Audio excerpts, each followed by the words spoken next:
These aren't the only 5 by any means, right?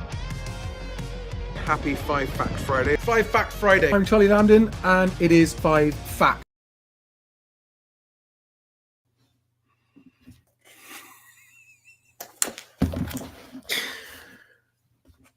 Happy Friday, everybody. Welcome to the first 5 Fact Friday of 2025, which is why I'm calling it 2025 Fact Friday.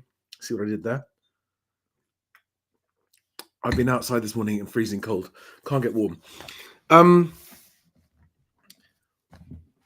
As ever, I'm hideously underprepared for this, but for those of you who don't have time to listen to me rambling, let me quickly ramble through the 5 facts that I think are the most important in terms of how much they're going to affect moving home in 2025. Number one, and I'm going to explain all these and go through so you can see all the calculations of everything. Number one, the ONS most recently said that house price growth in the UK was 3.4%. I will show you using their own figures that it's 1.4%, not 3.4%, and they're overstating it in their own figures by 2%, and I will be using their own data to prove that, right? Number two, CPIH, the core inflation measure including housing costs, is currently, according to the ONS, 3.5%. So even if you exclude the ONS's house price growth error, house values are still shrinking. House values, not house prices, house values overall, when you look at the national house price growth figure from the ONS and the national CPIH figure from the ONS, even before you take into account their 2% overstatement on house price growth still isn't keeping up with inflation. So house values in the UK are currently shrinking. That's fact number two. Fact number three, as you can't have missed in the last few days, there is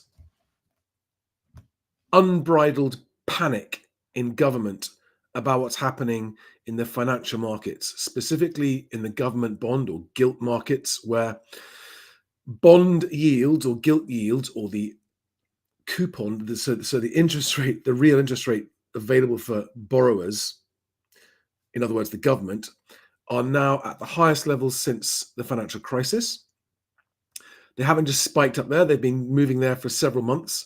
And that has had a direct and immediate effect on the swaps market, which will have a direct and immediate effect on mortgage rates. And therefore, leaving aside the utter destruction awaiting the UK economy as a whole on the back of unaffordable government borrowing rates, basically because the rates have gone up, the government can't afford to borrow what it thought it could afford to borrow, so therefore it can't pay for public services. So it's either going to have to cut public services or raise taxes. None of that even touches the housing market, right? That's all for the whole country. But the short-term effect of these bond yields going up is that mortgage rates are going to go up. That's fact number three. Fact number four, I've actually got 6 here. Quietly, and it hasn't really been picked up, the government announced an amendment to the Renters' Rights Bill this week. The Renters' Rights Bill is already a good idea, a well-intended idea, disastrously executed, and they're going to continue the previous government's record of wanting to help renters, but actually making it worse and increasing homelessness. And in their latest genius move, the absolute numpties behind these policies have decided that if they make it illegal for tenants to pay 2 or 3 or 6 months or even 12 months rent in advance, they think that's going to help. And their flawed logic is that by making it impossible for anyone to say, well, I can pay 3 months rent in advance or 6 months rent in advance, they think that they're equalizing the playing field for all tenants and taking away the advantage for those who've got the money to do it. But actually, what will happen is it will unfairly disadvantage more vulnerable tenants who previously might have been accepted had they been able to get 3 months' rent together. Now they won't be able to. And so landlords who still, even after these renters' rights come along, are still going to be free to choose which tenant they pick. They're going to be favoring those with more financial stability, even more than they already do, which means it's going to be even harder for financially vulnerable people to rent a home. So another stab in your own face by Labour. Um, Tories were just as bad, but Labour are making it worse. So that's the fact that the Renters' Rights Bill is going to continue to make the housing market worse for everyone and help nobody. And number 5, and this has all been news for a while, right? But the effects of the budget of Rachel Reeves' budget. I think about now, she's on a plane to China, isn't she? She must be up there going, I don't really want to go back home after this China trip. It's not so, and I'm laughing, but there's actually nothing funny about it. It's going to destroy lives. The effect of last year's budget on 2025's economy and housing market cannot be overstated. We've got schools closing down, we've got businesses closing down, we've got record business failures going to be rising even further.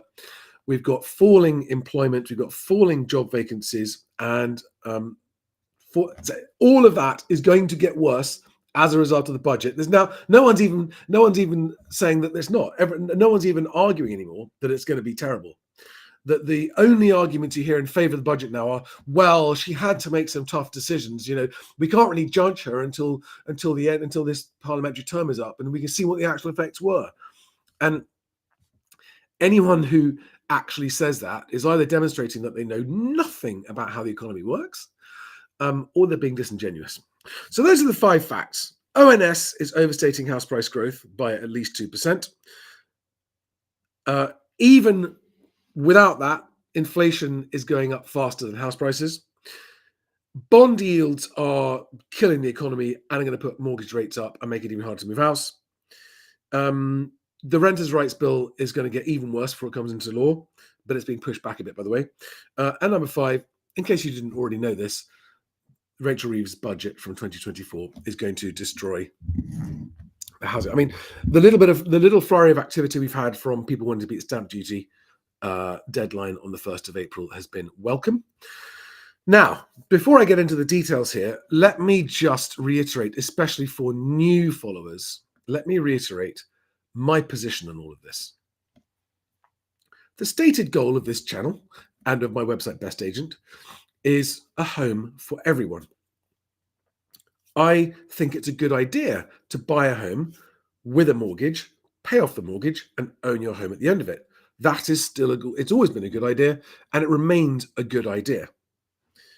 The problem comes when, as a nation, we're being relentlessly gaslit into overpaying by government and lenders, as if the gaslighting we get on house prices from estate agents isn't bad enough. The government and lenders are doing it to extraordinary effect. I'll recap the Halifax's misleading figures, which are now laid bare for all to see. The risk of buying a home with a mortgage now is, if you overpay, is that the chances, if the economy tanks, of keeping your home, or the chances of losing a home with a large mortgage on it, are much higher. And therefore, the number of people likely to lose their homes to repossession and become homeless is going to be much higher. It's already going up, as I predicted 2 years ago that it would. It's going up, and it's going to get worse. So I've always said that more transactions, more people moving house, more people buying and selling homes is good for everyone. There are no exceptions. Everybody benefits. Society as a whole benefits. The economy benefits. Agents and brokers benefit. Buyers and sellers benefit. Liquidity in the market benefits. It's easier to move. It takes less time to move. It's less risky. There's less uncertainty. Social mobility improves and there are more transactions. Unfortunately, what we're looking at in all of these facts and figures is that once the rush to get transactions done by the stamp duty deadline is out of the way, the prospect for transactions is looking poor, is looking bleak. And that's very, very upsetting and depressing and demoralizing for everybody. Even if you're not moving house, it's bad for the country. And so the purpose of this channel is to help those of you who, despite all of this, still need to move. Okay? People need to get on with their lives, no matter how much of a clown show our governments are. You need to get on with your life. You need to move out of your parents' home, get into your own first home, whether you're renting it or buying it. You need to move out of your first bought home into your second bought home because your family is growing or because your job has changed. All of these things need to happen, and people still need to move. When fewer people move, it's not because they don't want to move. People want to move. People are desperate to move. But when it's patently dangerous to do so, people's confidence to make that step and take the risk of making that step diminishes. And so everything I'm here to do is to show you how, even in a difficult marketplace with uncertain financials and that kind of stuff, you can still get moved safely without being chewed up and spat out by the industry, without overpaying, without being stitched up and signed up to products you didn't want. I'm here to help you move despite everything. I've got also a question I'm going to answer at the end of this 5 Fact Friday, which came in, someone asking about, we're about to exchange contracts on a new house and I've opted for a 2-year fixed mortgage, blah, blah, blah, blah, blah. My biggest worry is gilt and bond news recently and the possibility of a market crash, higher base rates, which could wipe out our equity and make payments unsustainable in the future. Do you have any advice or insights? So I will answer that on this video.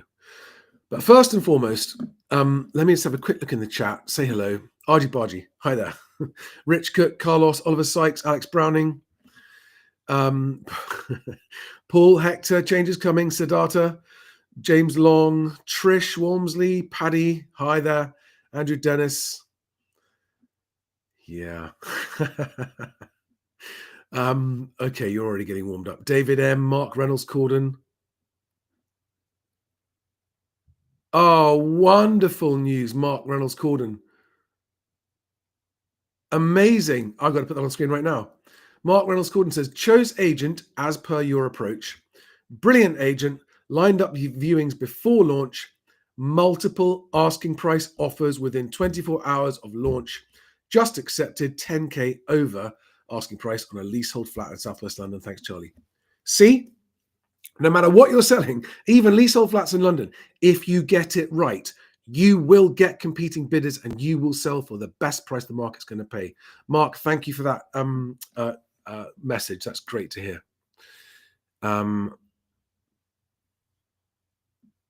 Just quickly scrolling through here.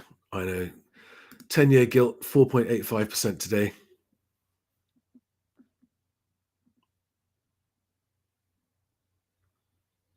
Yeah, I'm going to do a separate video about what I think the medium to long term looks like for the country, given the government state and what's going to happen and what's likely to happen.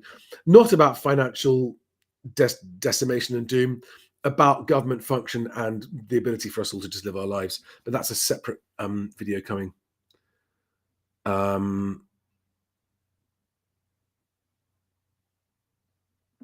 Right, so let me get into my nuts and bolts of today. So I'm now going to put on screen a literal fag packet scrawling of my numbers and my calculations to prove to anybody, and the links are in the description below so you can check it for yourself, to finally put a stop to anyone who doubts my questioning of the ONS's house price figures.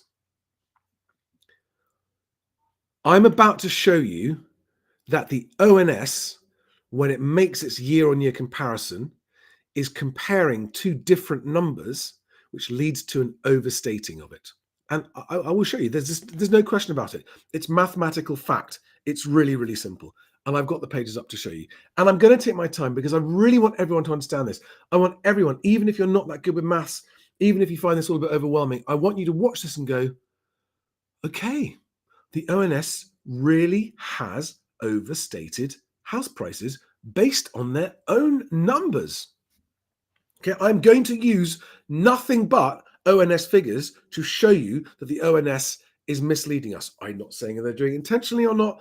I'm not making any speculations as to why this is happening, just that it is happening. And therefore, anyone, agent, broker, reporter, journalist, broadcaster saying, but the ONS says house prices are going up 3.4%. You can say, no, you're just trusting them without question, and you're wrong, and you are perpetuating the misinformation. So this is actual misinformation from the ONS, actual misinformation from the government. They should be coming around to their own doors, having a knock on doors and talking about the misinformation they're putting out there, shouldn't they? I'm going to use the most recent, and I'm going to take this very, very slowly because I want it to be so easy to understand. I'm going to use the most recent house price. Hang on. I've got to get the other 1 second.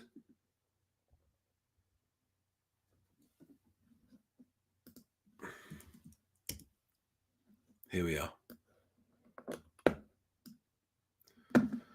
So this was the 18th of December 2024, which is the most recent one available from the ONS, and it's comparing October's house prices, October 2024, with October 2023.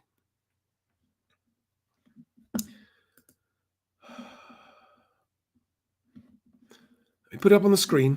I'm going to take my time so that nobody can question this anymore. And hopefully, if there's a journalist watching this, you'll actually go, yeah, the public should know about this. Share screen. If you've got a pen and paper handy, would you please get your pen and paper out and just write these key points down for yourself? So here we have it, right? We've got it here in 1 second. Let me just get this like that. There we are. So this is 18th of December 2024. And they're discussing average UK house prices for October 2024. And the key number here is that they said on the 18th of December, they said about October house prices that average UK house prices increased by 3.4% to £292,000. Okay. Let me just see. I just want to make sure you can see that properly. Okay. In the 12 months to October. Nobody doubts this, right? No. So far, no arguments. If anyone thinks I'm making a mistake, tell me in the live chat as you think I'm making a mistake. Okay. So they're saying that the average the average house price in October in the UK in 2024 was £292,000.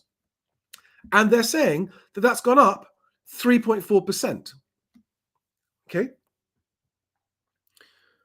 So I worked out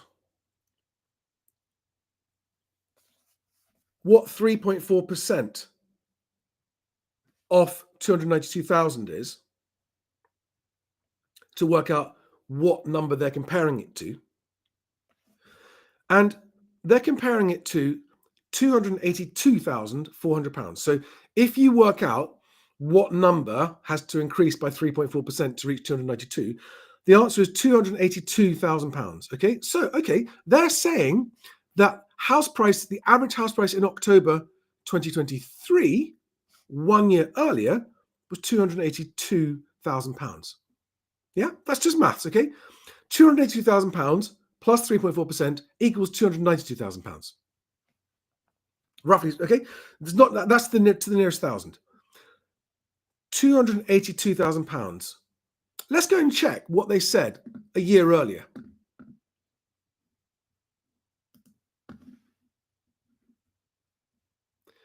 Did they say £282,000?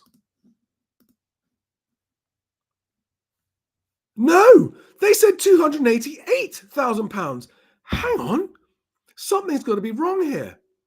Because if £292,000 is up 3.4%, then it's gone up from £282,000. But right here on the ONS's webpage from a year ago, release date 20 December 2023, talking about October's 23 house prices, it says £288,000. I'm not going mad, am I? Right? I'm not going mad. And the difference between 288,000 and 292,000 is 1.4%, not 3.4%. So they're overstating the growth figure by 2% on their own website.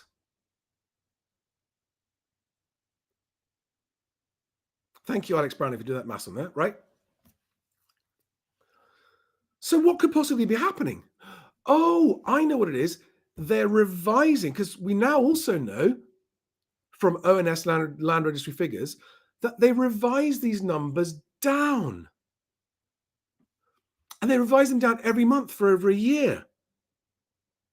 So that 288,000 figure was the initial published figure, but it's not, but it's revised down. So the actual figure back in October 2023, we now know, was £282,000, not £288,000.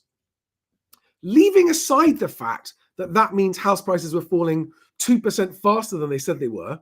In other words, negative 3.4%, not negative 1.4%. Leaving aside the fact that they were wrong in October 2023 by 2%, according to their own figures. This is all ONS data, right? Leaving aside that, my question is,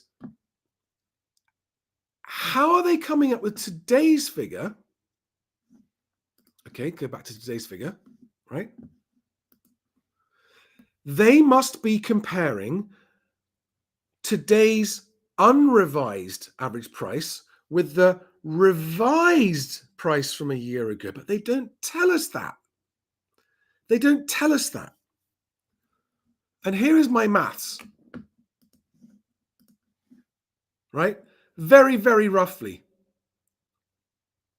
So the actual change in house prices after revision, if they were comparing like with like, is 1.3%, or sorry, 1.4% on the left there, not 3.4%.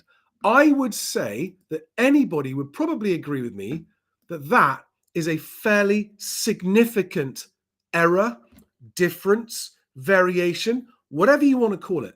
But can nobody ever again tell me that we can rely on ONS house price growth figures? I'm talking to you, Russell Quirk, you mathematical numpty.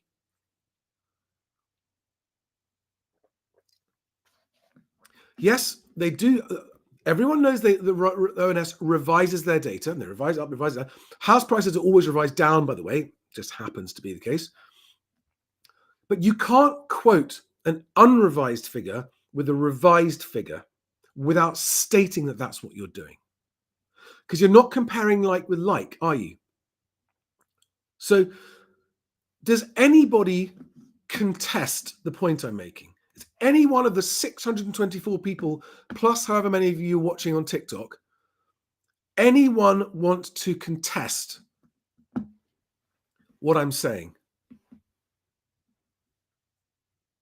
And then ask yourself, is it dangerous that all of the mainstream media outlets publish the ONS headline figures without question, so that the whole country sees them and the whole country believes them and goes into making their house price purchase based on headline ONS data they hear in the news?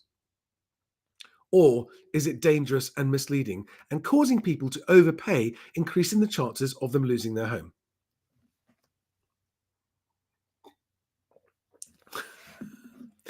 Andrew Dennis says, I'm going to live in my shed and buy a 100-inch TV.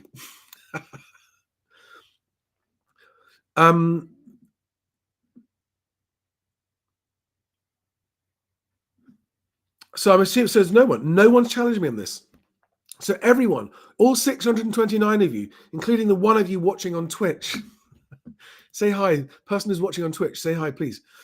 And and Facebook and Instagram and everywhere else, all of you agree that the ONS data is wrong. We're not discussing why it's wrong, but it is wrong. Using their own numbers, you can see that it's wrong. Okay, so that was fact number one. Let there be no more doubt that the ONS house price growth figures are unreliable. Okay? Yeah, Alex, I know. Alex says, who makes a decision based on the figure in the news? I certainly would never do that. Yes, I agree. But there are lots and lots of people who don't have the wherewithal to do their own research to that level. And they look at the banks, think, well, the banks are saying it and the government's saying it. And everyone on social media goes, you can't go wrong with house prices. House prices always go up. You can't go wrong. Blah, blah. Yeah. So there are still, in my estimation, 90% of buyers being gaslit about how much they should be paying. Right? It's got to stop. It's got to stop. And then we had, very, very briefly, we had that Stoke-on-Trent story. So just so you don't think it's only the ONS, right? And you can see that it is actually here we are. Here it is. So this is the Halifax. Stoke-on-Trent has UK's largest house price rise. The study from the Halifax found the city's average house price rose 17% to the 12 months of September. Oh, whoops. And then they published the next day or a couple of days later, there is no city house prices boom, estate agents say, right? And an estate agent, it's so refreshing to have an estate agent calling out the Halifax on their bullshit. An estate agent says that they're not experiencing a boom in the market, okay? And they said the rise is near a 4%. So I thought, I know, I'll go and use the ONS's useful, and by the way, I do give them a hard time on other stuff, but I want to congratulate them on this because this is a helpful tool, right? I went and looked at house prices in Stoke-on-Trent. And what did they say? Up 2%. So the Halifax says they're up. It's quite specific, isn't it? Stoke-on-Trent compared with Stoke-on-Trent for a 12-month period. Halifax says up 17%. ONS says, no, only up 2%. So you can't rely on the Halifax either, not even at a local level. I think the ONS data at local levels is actually slightly more reliable. And remember to always look at the by property breakdown, because look at that. Look at that difference, right? The massive difference in house price growth between different property types in any given borough. And in fact, like I'll show you a borough where they're going up and down. If we go to Brighton and go down to that graph, look at that. Detached house prices down nearly 2%, flat prices up 1.5%. So that's a 3.5% variation in house price growth just within Brighton based on property type. So that, I'll pop the link to that in the live chat for anyone who thinks it's useful. Right, here it is. You can look up the prices in your borough. I'm not saying it's perfect. It's still lagged, but it's better at giving you a breakdown of a bit more locally what's happening in your area. And it's, in my estimation, one of the most useful tools that we've got. Okay, that's Halifax. So number two, CPIH, here we are, inflation. So this is the point I want to make, where even if the ONS were right about house price growth on average being 3.4% a year, which they're not, it's 2% overstated, it's 1.4% a year. But even if they were right, this ONS inflation data proves that inflation is going up faster. Hang on a second, whoops. Than house price growth. There we are, 3.5%. So actually, if the true yearly growth for the whole of the UK is 1.4% and CPIH is 3.5%, it means that for the whole UK, house values adjusted for inflation are currently, with the most recent data, shrinking in value at 2% a year. Okay, so this is why I keep saying to people who think, no, but housing is a good investment. It's a good idea. It's a good life decision to buy and own a house. Definitely. It's not a good financial investment. In other words, if you are putting money into it, don't expect to get a financial return from it at the moment, because the government's own overinflated data says that house prices aren't keeping up with inflation. Okay. Bond yields. Oh my goodness me. This is fact number 3. Okay. Let me just get this up on screen. I'm sorry for how underprepared I was for this.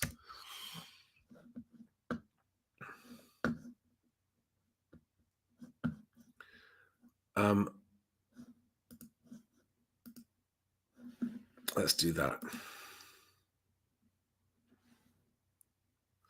So that is a graph of the United Kingdom's 30-year government bond price just since October, just the last 3 months. And that the price of bonds falling means that the yield is going up. That's the bad thing. And what that does is it hits swap rates. Let's have a look live, shall we, at the SONIA swap rates.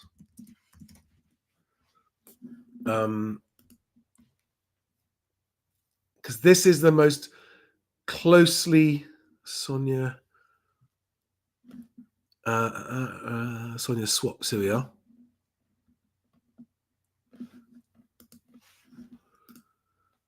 So I haven't looked at this, so I'm seeing this in real time as you are. And well, actually, the 1-year swap is lower than January last year. Am I looking at this right? 24. Yeah, so the 30-year has gone from 3.8 to 4.3%. So yeah, everything that was in December, so just 1 month ago, 3 years or older, right, started with a 3 and has now got a 4 in front of it. So that's gone up. So the 3-year SONIA swap or a 5-year SONIA swap has gone up by about 40 basis points, between 30 and 40 basis points, or between 0.3 and 0.4%. So that is what we can expect to see mortgage rates increasing by. Now, who knows what's going to happen to those? I'm not making any projections about whether they improve again or not. But there are people who are making assumptions that interest rates are going to come down. I don't think that's a safe assumption to make. We're going to come on to that question in a minute that I read about earlier. And the other 2.5, yeah, I'm going to not go into any more details on the renters' rights, but we are going to face. You're going to see accelerating homelessness numbers. You're going to see that the number one cause of that is by landlord evictions of landlords who are selling up, and those landlords are selling up because of the government legislation changes to landlords. It's a self-defeating, silly thing to do. And history will show that. And I'm not going to get to the budget now. The budget, the disaster of the budget. No one's even denying it anymore. Not even the BBC. Even the BBC are going, is this actually worse than the Liz Truss thing? So there we go. But let's now go on to this question that I got. So I got this question, and I think this kind of reflects a lot of what's happening with people's sentiment out there. Let's just do what we can with this. No, we are like that. So this is this is a private message, so I'm not going to reveal anyone's name or area or anything. We're about to exchange contracts on a new house and have opted for a 2-year fixed mortgage. Right. Well, that's big question mark number 1. I don't know why anybody would opt for a 2-year fixed mortgage now if they were worried about affordability. I would be taking a 5-year fixed mortgage as long as I could afford it for the certainty, because, as he says, anticipating that rates may drop in the near future. There is no basis on which to make that anticipation or expectation. And let's keep going. The monthly payment will account for about 20% of our gross income. Okay, that's good. That's pretty affordable. But this does involve borrowing more money than we've previously taken on. Okay, but 20% of your gross income, uh, I don't know what that is after tax, actually.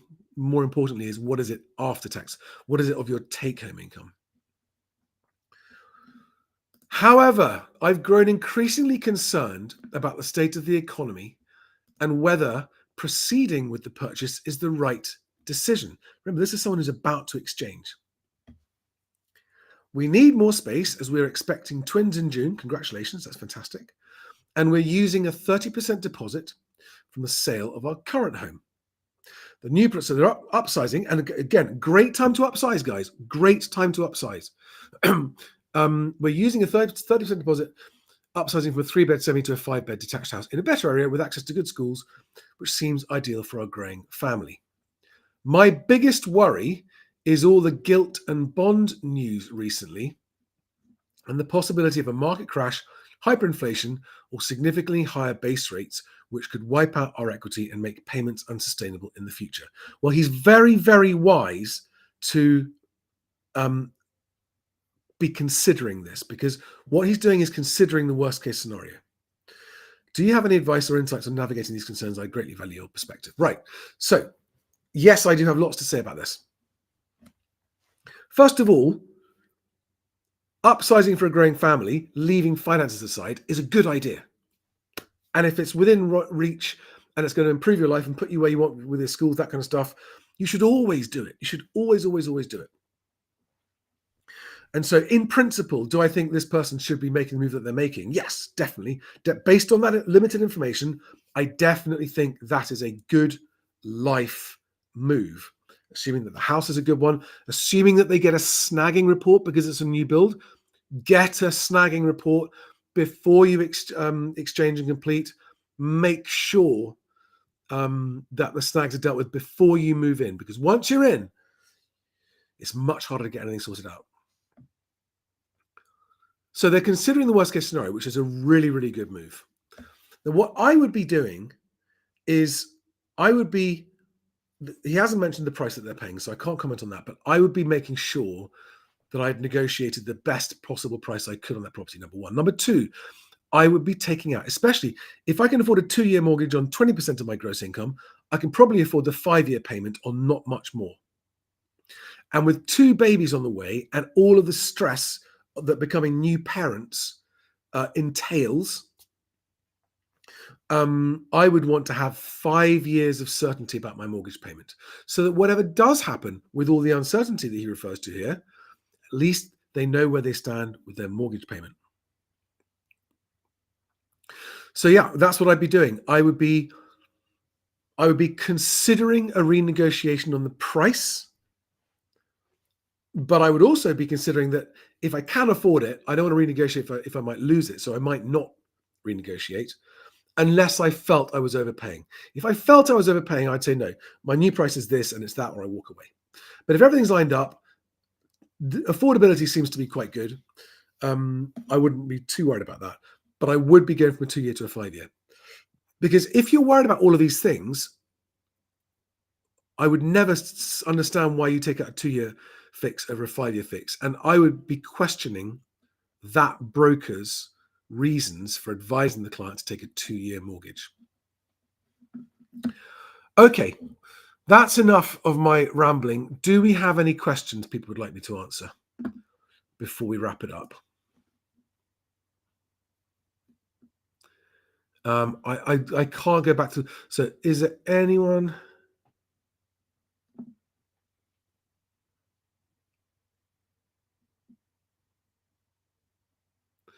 Just scanning the questions here.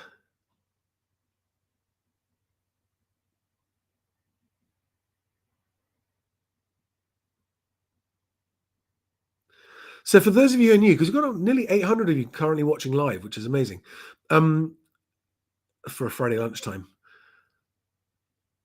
For those of you who are new here, my general advice to people considering buying a home is that always, if you need and want a home, and you found one that you want to live in that you can afford without overstretching yourself, always buy, because having a place to live, no matter what's happening in the world, having a place to live is requirement number one after food. Always buy, just don't overpay. And all the advice on my channel is to how you can go about making sure that you don't overpay.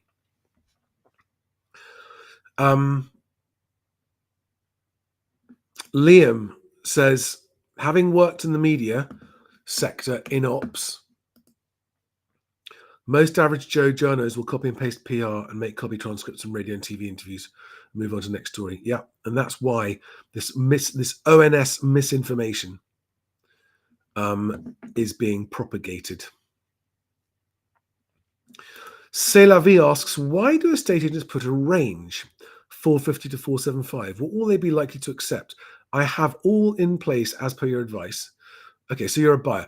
So why do they put that? So that's, now it depends. There are good agents that do a range like that, and there are bad agents that do a range like that. When a good agent does it, the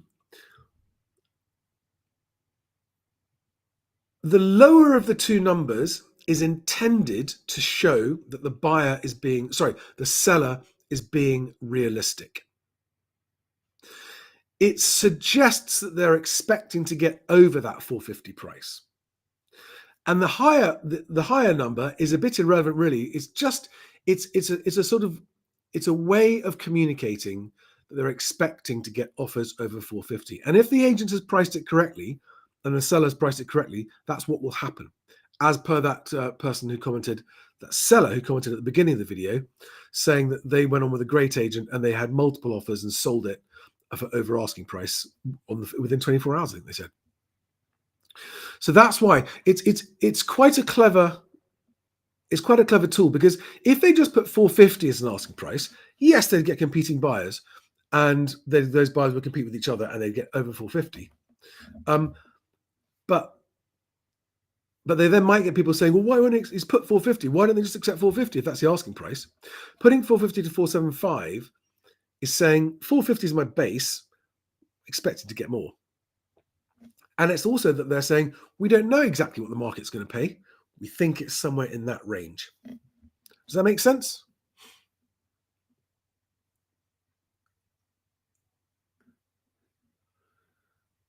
Hello, Paddy. I think I said hello to you already.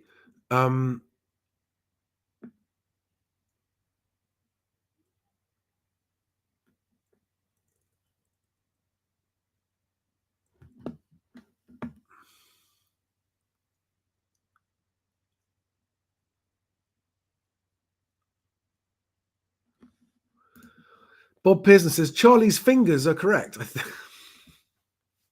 Yeah, my fingers do look correct. I think you mean figures. Charlie's figures are correct. So how much are we paying the stations at the ONS? And why are we paying them at all? There's a budget saving right there. Yeah. Well, I mean, what would be better is to get the people who we are paying to be clearer in their output. Just be clearer in their output. I understand that when they put their initial publication out, it's an estimate. But they're not clear enough about the fact that they're now comparing an unrevised estimate with a revised figure to come up with a 3.4% growth, which is inconsistent and misleading.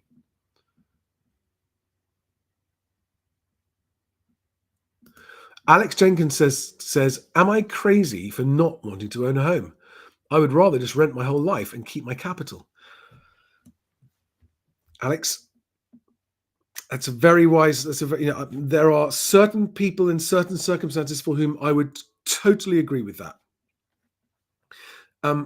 You do not need to be on the housing ladder to be able to move up the housing ladder. And there are many pros and cons of renting. And although, overall rent pressures are easing slightly, which is a good thing. But you can certainly make a better return from other safer investments than housing at the moment, whatever it might be. Gold, you know, I could never say that Bitcoin is a safe investment. Is it worthwhile for a gamble? Absolutely. Might you double down on it once you've made some money on it? Absolutely. Might you keep on rolling those dice? Absolutely. But when you invest in something that has no underlying physical or tangible or basis of its existence other than sentiment, you must accept that it is vulnerable to a number of threats that may never materialize. And Bitcoin could continue to go to the moon, and it might go from 100,000 to 200,000 and 500,000 in the next few years. It could do, but it could also, under certain circumstances, go overnight. There's gold, which would never go into nothing overnight. But there are all kinds of stocks and indices and other things that you can invest in, ISAs, all kinds of stuff. So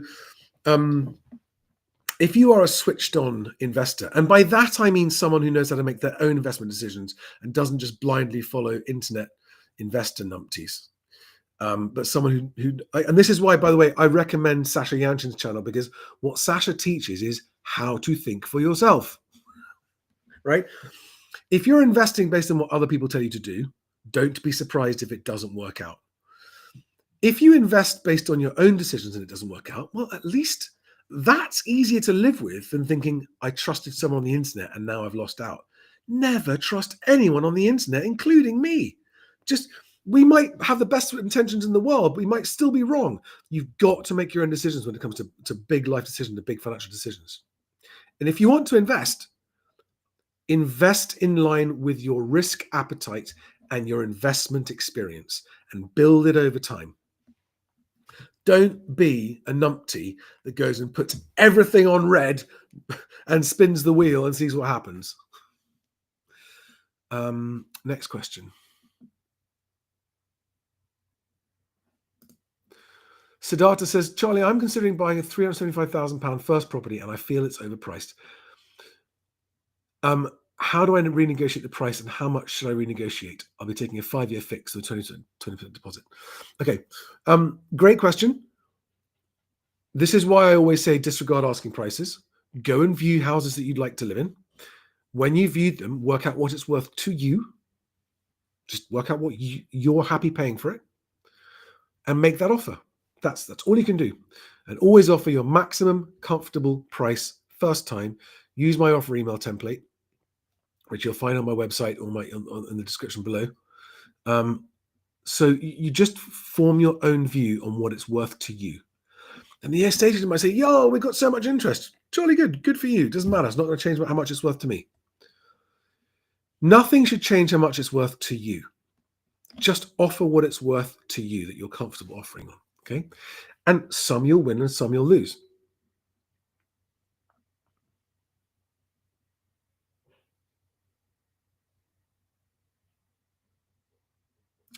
Pam Stewart, is it better to buy a starter pack regardless of having to get a conveyancer? If you buy your own, I'm assuming you mean your property search pack, which the lenders require. Yes, it is better for 2 reasons. First of all, you can control how quickly it gets bought. Secondly, you will receive the results of it immediately, as well as your conveyancer, because you can make the results go to you and your conveyancer simultaneously. Yes, always better. And you can get one from me as well on my website. Just go and search MHWC Property Pack and you'll find it. The only news on leasehold reform, Ebbs Baj asks, is that it's being pushed back. It's being just subtly worded. They're pushing it into the long grass, pushing it further away. At the moment, there's no good news on leasehold reform.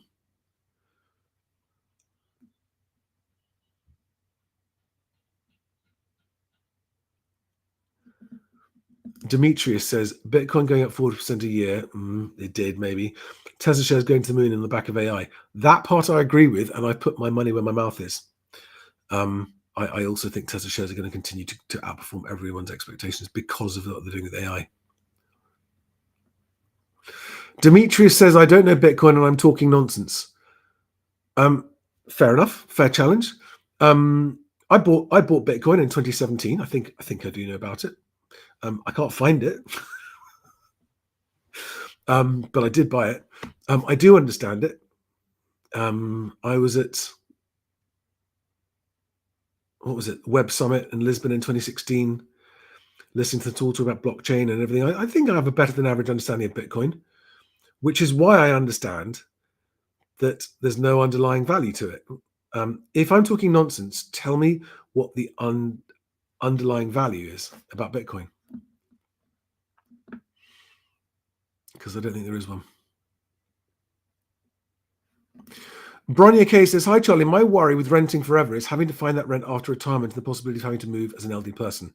Yes, which is why what you must do if you choose to rent for your working life, you need to be putting aside money as much as you can uh, in safe investments and building up capital in something other than a property that will be enough for you to buy a home outright with for your retirement. Okay. If you just rent and spend all the rest of your money, then you're right. You'll be stuffed when it comes to retirement. You'll have nowhere to live.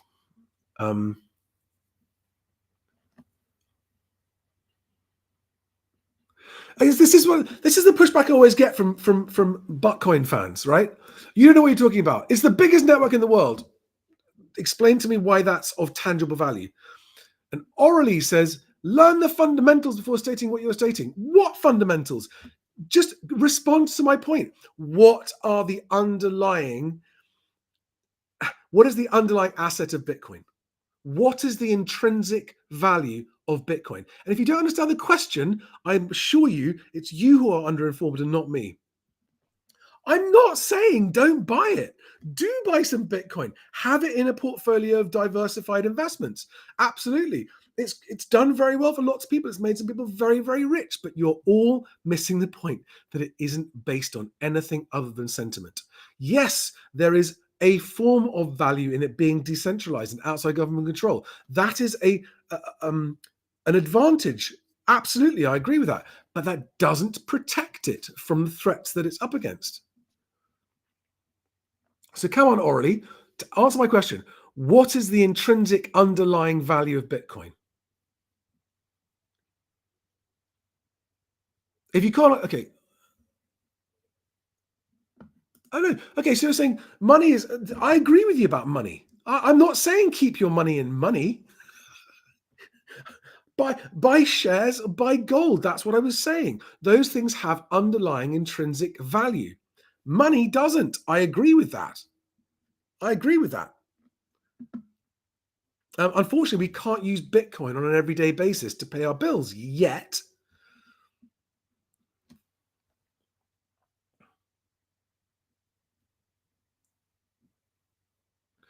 Yeah, Demetrius says most people are putting everything into their housing. That's true. That's a mistake. And that's why we're stuffed on where we are now.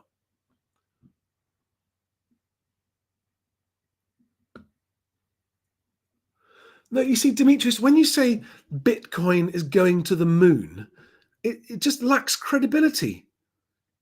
You might be right and it might do, but it also might not. And to not recognize and quantify and objectively assess the downside risks of all of your investment is foolish, in my opinion.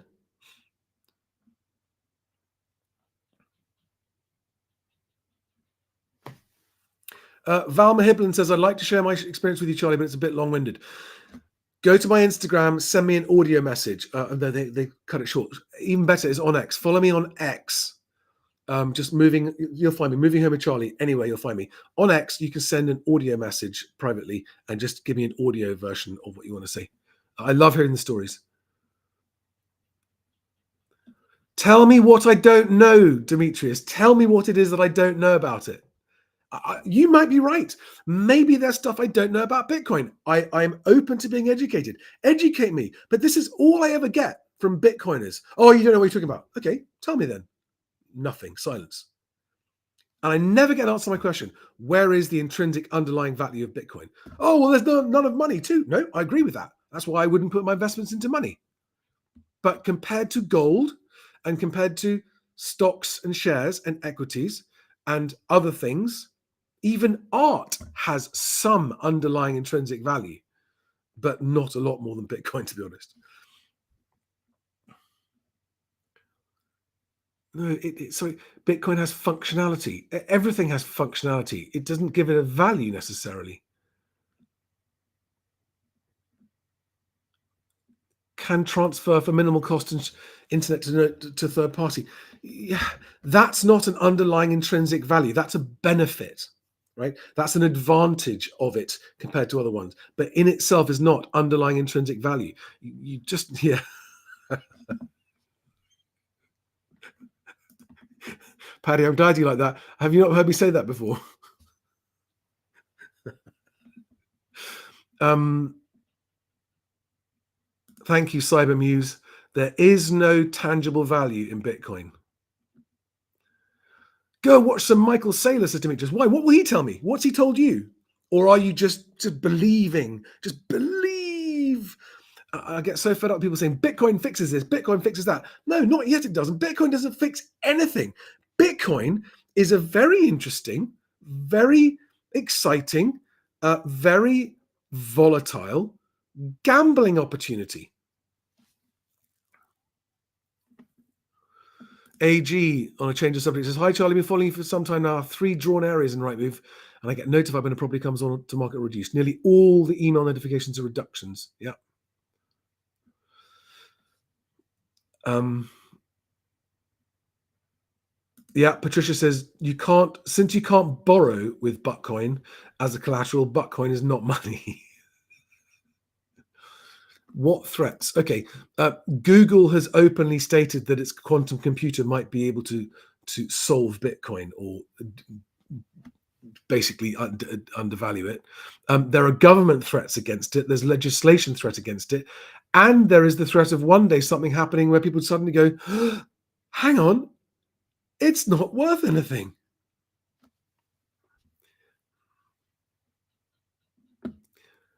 Okay, and here's the one. Oh, yes, it's scarcity value.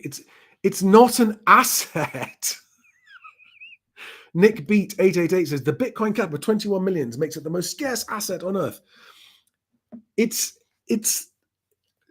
Fugazi, it's Fugazi. It's not real. It doesn't fucking exist. It's an idea. Like money is an idea. I agree. I'm not saying it's any different to money.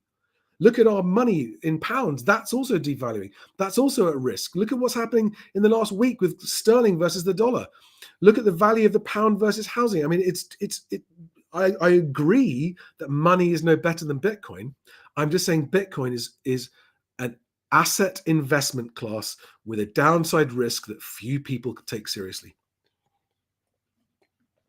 I agree with that. Jason Lung says if Trump does put on the US balance sheet, things will be very interesting. Yep, absolutely. That kind of move would hugely increase its credibility and trust, but it would still all be on sentiment. It is in limited supply. I'm sorry. Bits as in ones and zeros are not in limited supply. Value is subjective, says Cybermuse. I agree with that.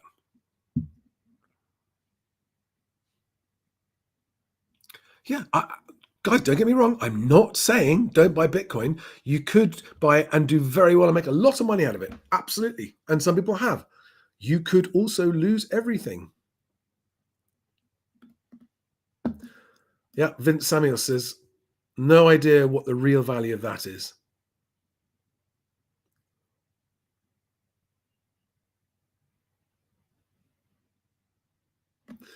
Okay, no, Vince says, arguably, the intrinsic value of Bitcoin is a technical solution for trust. Arguably. I don't know how you put a value on that, though. But yeah. Right, any more housing questions? Yes, I lost my Bitcoin. I did lose it. I can't find it. I've got it somewhere. Ooh. Someone called WATK says Bitcoin intrinsic value is 0. It's a derivative of fiat currency. It was created for minions and pheasants to get excited. I think you mean peasants. Interesting take.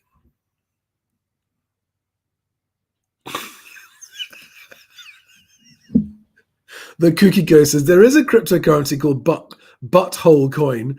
It went from 0.003 cents to 30 cents per coin. I did not partake. Yeah, gold is real money. Ba, ba, ba, ba, ba. Trying to catch up with the questions.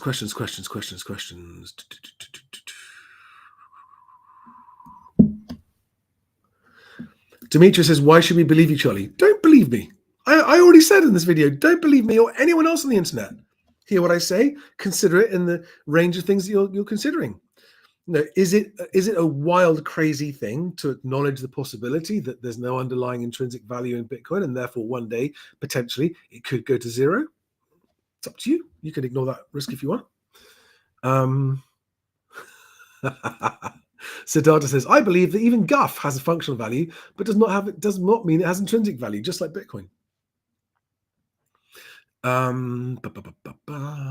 Quantum computing will take all bank accounts. I haven't thought that one through. You might be right, don't know. Let's go. Wow. Winter's Storm, a new name I haven't recognized before. Charlie was right 2 years ago. I took nearly a 20% hit on my flat value getting my man cave sold. I overpriced it and it's hung in the market over 12 months with less than 10 viewings. I'm sorry to hear that.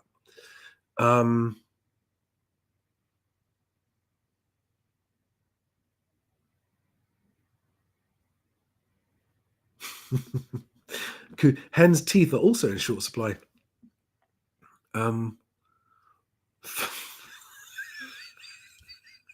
Sorry, there's so much funny stuff happening here. Hard style as a religion. Hello, that's a new name. Welcome. Charlie, I think your position is very balanced. You invest a percentage of your assets in it, but question its basis for long-term value. Yeah, exactly right. Exactly right. And the point is, my advice on all big decisions is consider the worst case scenario and are you okay with it?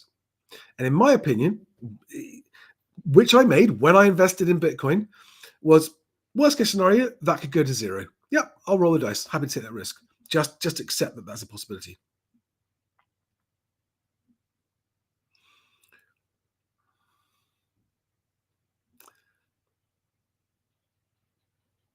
Thomas Moran says house inventory in Hull has skyrocketed back to 2019 levels already.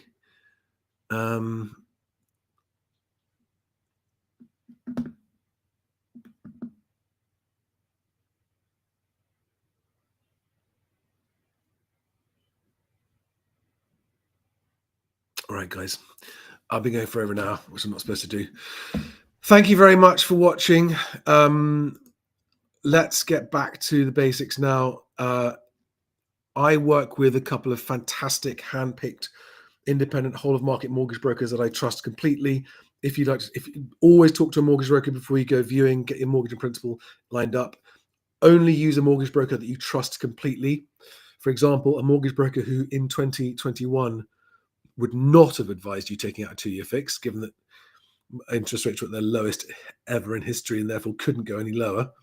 And that was therefore bad advice. Any mortgage broker that told you to take out a 2-year in 2021. Talk to my guys there, whole of market. And these are guys I trust. I trust them because of the advice that they give. And same if you need to talk to conveyancers. The guys, I'm now working with 2 firms. And thank you. Some of you have now started instructing my Sweeney Miller, my conveyancing partners in the north in Sunderland. So I now have Thomas Legal I work with in the south and Sweeney Miller I work with in the north. I've now got fantastic coverage, and those 2 firms both respect each other very much. They're both award-winning conveyancing firms. And if you haven't got a conveyancer you trust, and also if you're a seller or a buyer and you talk to a conveyancer and they say, oh, no, come back to us when you've got an offer, or come back to us when you ignore them. Both of these firms are happy to represent people in advance of their transaction. If you're a buyer, you can get signed up too soon. The time to get your conveyancer is just before you think you're about to offer, because it takes a couple of weeks to get onboarded properly, get your source of funds approved, anti-money laundering checks done, etc. But if you're a seller, you should not even consider using a conveyancer who says, oh, don't sign up with us now, wait till you've got an offer, right? You should only go with a conveyancer who says, we are happy to get you contract ready because we understand the value we're adding to your sale. And other than that, guys, I'm looking forward to 2025, despite all of the somewhat unpleasant news, because this is the year that we're going to start to fix housing and then fix everything. Honestly, I think that the turmoil we're going to have this year is actually an opportunity to fix a lot of things. On that happy note, have a wonderful weekend. Thank you for watching. Wishing you all the best, and I will see you on the next one. Bye, guys.